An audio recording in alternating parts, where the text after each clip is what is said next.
Good morning students, welcome to the class. So yesterday we have done question number 2nd, 3rd and question number 4. We have cut the question number 1. So we have completed till question number 4.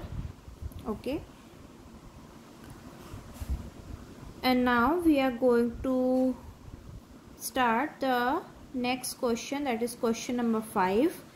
Which of the most common form of democracy? What is this form of?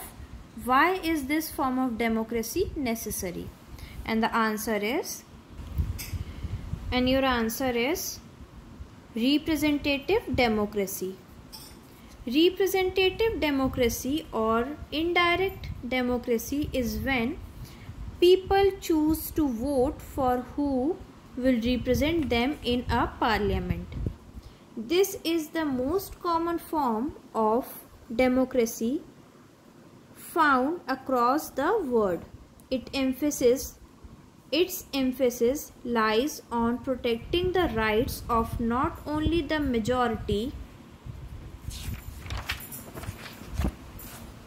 of the people in the state but also the minorities.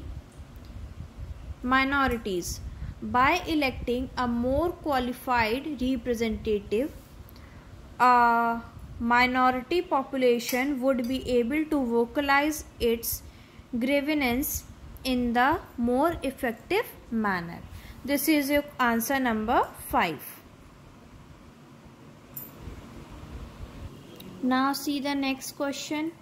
Distinguish between direct and indirect democracy by giving examples. Okay, and your answer is direct democracy.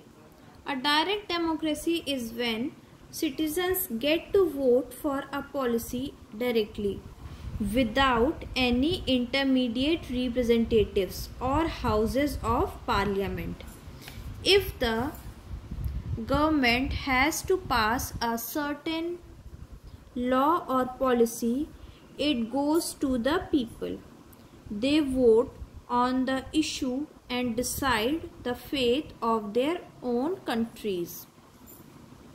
The people can even bring up issues themselves as long as they have a substantial consensus on the issue. Even taxes cannot be raised without the public support. Okay, so this is your direct democracy, and the indirect democracy is representative democracy. Representative democracy or indirect democracy is when people choose to vote for who will represent them in a parliament. This is the most common form of democracy found across the world. Its emphasis lies on protecting the rights of not only the majority of the people in the state but also the minorities. By electing the more qualified representative, a minority population would be able to vocalize its grievances on the most efficient manner.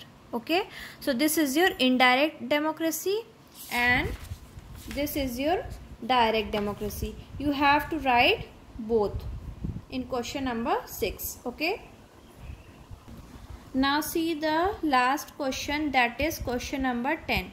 You have to cut question number 8 and 9. Okay, now see the question number 10. Holding elections of any kind is not sufficient, but a democracy must be based on free and fair elections where those certainly in power have a fair chance of losing. Explain.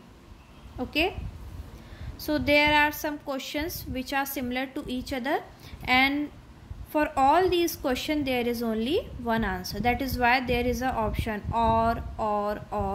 Okay, so this is your question. You have to write this question. Holding elections of any kind is not sufficient, but a democracy must be based on free and fair elections where those currently in powers have a fair chance of losing? Explain. And your answer is, first of all see the answer very clearly. Okay, don't get confused. You have to write first, in China, elections are regularly held after every 5 years for electing the country's parliament. Up to here, okay? Then from this point, from this line, before contesting elections, a candidate needs the approval of the Chinese Communist Party. Only those who are the members of the Chinese Communist Party or 8 small parties allied to it were allowed to contest elections held in 2002 to 2003. The government is always formed by the Communist Party. Okay, so first you have to write this line, in China elections are regularly held after every 5 years for electing the country's parliament. After this you have to write this line, before contesting elections a candidate select करके formed by the Communist Party, up to this. Okay, and now you have to write from here this line. Okay, in China the candidates in China the elections do not offer the people any serious choice. They have to choose the ruling party and the candidates approved by it. Okay, up to here. And then holding elections of any kind is not sufficient. The elections must offer a real choice between political alternatives, and it should be possible for people to use this choice to remove the existing rulers if they wish so. Okay, a democracy must be based on a free and fair elections where those currently in power have a fair chance of losing. Okay, so firstly see it again, the answer number 10. First you have to write this line, the first line of this paragraph, the whole line up to here. Okay, then from this line, starting from before contesting elections to formed by the Communist Party. Okay, then leave the second paragraph. Now see the third paragraph, second line. In China the elections do not offer the people any serious choice. They have to choose the ruling party and the candidates approved by it, up to here. Okay, and then the last paragraph from this line, holding elections of any kind to if they wish so. So a democracy must be based on free and fair elections where currently in power have a fair chance of losing, up to here. Okay, this is your answer number 10. And there is one more question we will discuss in our tomorrow class.